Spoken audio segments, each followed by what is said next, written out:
नमस्कार दर्शक बंधु आजिर पाणीपाग अपडेट आसी जाइछि। आज हूँ डिसेम्बर मास 6 तारिख शनिवार। कौन रही आजिर पाणीपाग चलतु नजर पकाइबा।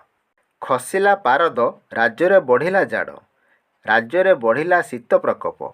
वर्तमान पाग मुख्यतः सुखिला रहिबो। कलाहांडी, कंधमाल, कोरापुट, झारसुगुड़ा, बलांगीर, सोनपुर रे घन कुहुड़ी नहीं भुवनेश्वर पाणीपाग केन्द्र सतर्क कराइछि। राज्य में पुणी शीत बढ़िबारे लागिछि।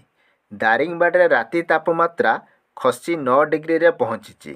सेही भली झारसुगुड़ा रे तापमात्रा 10.9 डिग्री और फुलबाणी रे तापमात्रा 11 डिग्री को खसी आसीछि। राज्य में मोट 18 सहर रे तापमात्रा 15 डिग्री तलक खसीछि। एथिसह कलाहांडी, कंधमाल और सुंदरगढ़ जिले में किछि स्थान रे अति घन कुहुड़ी देखा जाइथिबा बेले सोनपुर, टिटलागढ़ और झारसुगुड़ा रे हालुकारू मध्यम धৰণৰ कुहुड़ी देखिबाकू मिलिछि।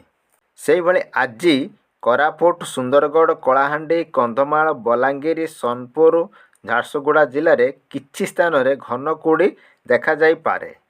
एणु एही सबु जिला पई येलो वार्निंग जारी करा जाइछि। पाणीपाग केन्द्रर सूचना मुताबक आसंता 2 दिन रे राज्य रे पारद स्तर आहुरी 2 ରୁ 3 डिग्री पर्यंत निम्नगामी होई पारे। से बेले आज राजधानी भुवनेश्वर रे और एहार आखपाख अंचल रे पाग आंशिक मेघुआ रहिबो। सर्वाधिक तापमात्रा 29 डिग्री और सर्वनिम्न तापमात्रा 15 डिग्री मध्य रहिबार संभावना रहिछि।